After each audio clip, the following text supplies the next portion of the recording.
Well, we get in the beginning there. I went to Kansas City, Kansas to find work. The war had just broke out, and they's taking all. I was in the CC camp, and they were taking all youngsters that didn't have a job to the army. So I went up to Kansas City to see if I could get a job, and they didn't have anything. As they said that they had some work on the railroad. Okay. So they were going to send me to Nevada. So I came to Portland, and I had about an 8-hour layover, and I was looking around, so I went to the barber shop there, and I met a fella. He said, well, where are you from? And I told him I was from Coffeyville, Kansas.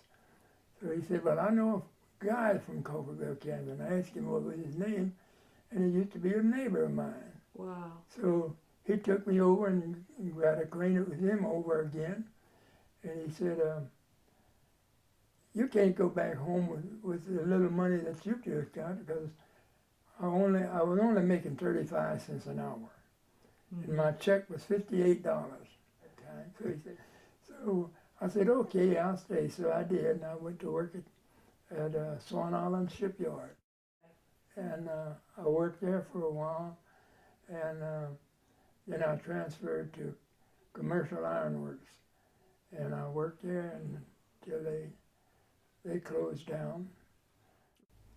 Well, they didn't have any living houses for them in Portland, so they had to build some houses to house these people to work in the shipyards.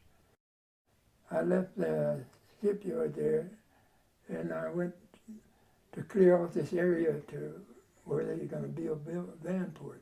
It was a swamp.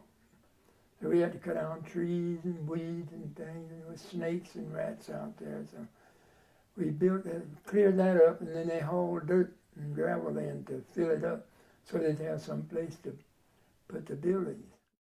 Then they had a framing yard that they'd done all the framing work for that project right there on the ground, same ground, see.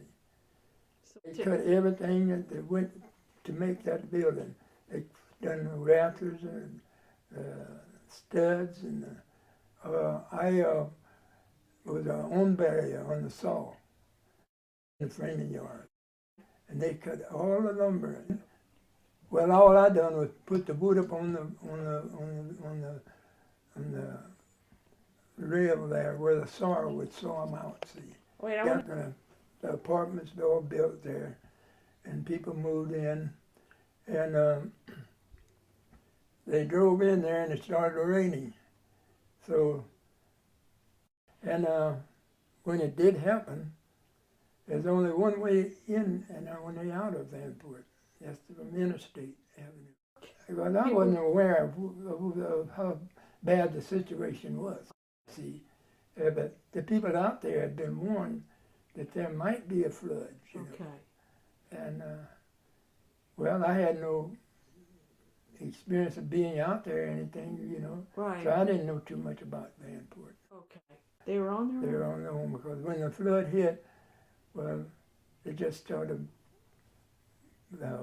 pushing those buildings off the foundation and floating over. And the people just got out with what they could carry out. And a lot of them they couldn't drive the cars out. They had to walk out because the water was rushing in so fast, you know. Yeah. And I tried to get out there to see what was happening like everybody else, and they were blocking the way for the people to get out. Okay. So I wanted to see what was happening, and that was on a Sunday. So this wrecking yard had an amphib duct.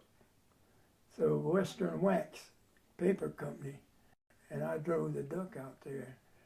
I was out there that Monday. I was out there all over the Vanport there.